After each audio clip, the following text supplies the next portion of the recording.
Hello everyone. This is Yana Smakula. Welcome or welcome back to my channel. In this video, we're looking at day 11 of the 12 Days of Stitchmas Advent Calendar from Spellbinders. We are almost done, guys. Day 11. I can't believe it.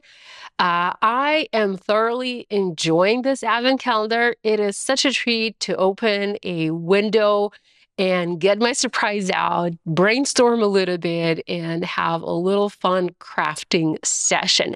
This is a stitching Advent Calendar, but nonetheless, you don't have to stitch your dies. I say this in every video that I film, and you'll see that the cards that I have for you, there's just one card that features stitching. I didn't do the stitching on my cards. I wanted to show you that you don't have to stitch if you don't want to stitch. You can totally skip stitching and still have a blast, still have loads of fun with this Advent Calendar. Okay, so today we're looking at day 11. Let's go ahead and dive right in. Are you guys excited? Do you have any guesses? Okay, you know what? Let's flip to the back. The Nutcracker could be in day 11, or he could also be in day 12. I don't know. We'll see. And, you know, if this is not a Nutcracker, we'll know that this is a Nutcracker. Okay, ready? Drum roll, please. Ta-da-da-da. Oh, it's a cute little owl. So this is not a Nutcracker. That means the Nutcracker is day 12. And I will be back tomorrow with the day 12, but I am also participating in the Spellbinders 12 Days of Stitchmas class on their YouTube channel, and I am filming a video with day 12. So I will have a full-blown tutorial for that card on the Spellbinders YouTube channel. I'm not sure if I'll repost it here or not, but we will see. Today we're looking at day 11. Let me open up the baggie and take a look at these dies. Okay, that's a funky little owl. So we have the owl die, and this is quite a large die. So it's 2.5 inches wide by 2 inches tall, and we have the legs, and we have the stitchable insert. So this oval piece, that's probably something that you cut and place behind the eyes. So you have the eyes, you have also this, that's probably something you can use for, I don't know, maybe a different type of eye or blush. I'm not sure. Interesting. Okay, we also have a hat. Oh my gosh, and yay for a hat, because if you remember, we have this polar bear or this bear, and the hat would totally look fantastic on the bear. Oh my gosh, I almost want to go back to this card, die cut the hat, and put it onto the bear. So cute.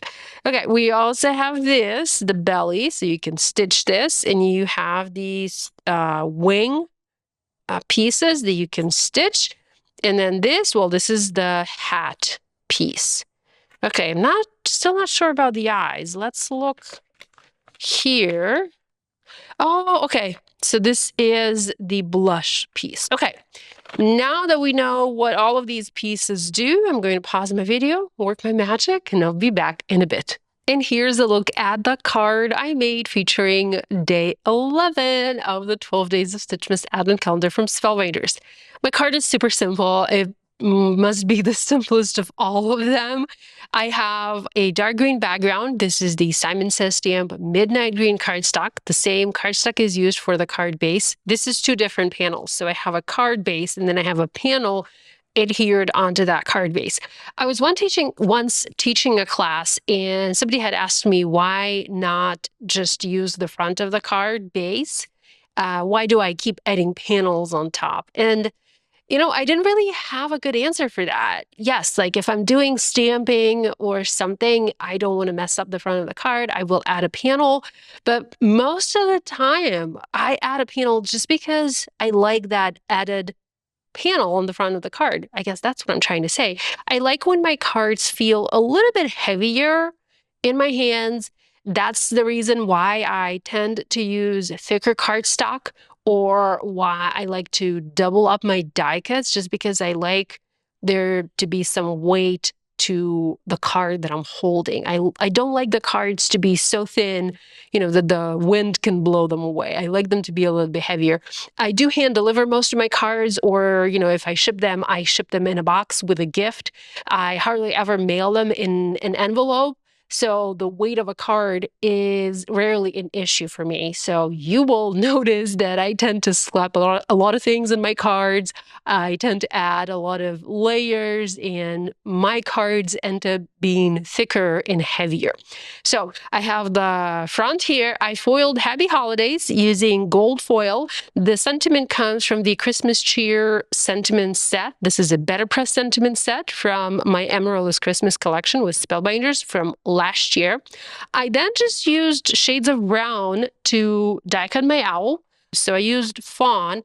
I first used white. I used the brushed white from Spellbinders, but I don't know. It didn't work for me. So I needed something. I needed like a light brown. So I used fawn, and then I used truffle for the feet, the belly detail, and the wings. Again, as you can see, I didn't do any stitching.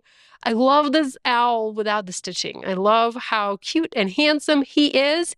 And I just didn't want to add any additional bulk with the thread. I also used pink cardstock. I feel like this is blush to add the blush. The name is very fitting for that cardstock color. I also used pomegranate. I'm actually almost out of my poppy cardstock from Spellbinders, which is a brighter red. So I used the next red that I have in my stash, which is pomegranate, and then that's just regular white for the detail on the hat. I did embellish this card with the green color essential gems. I've been using these gems quite a lot throughout the cards in this video series, and there we go.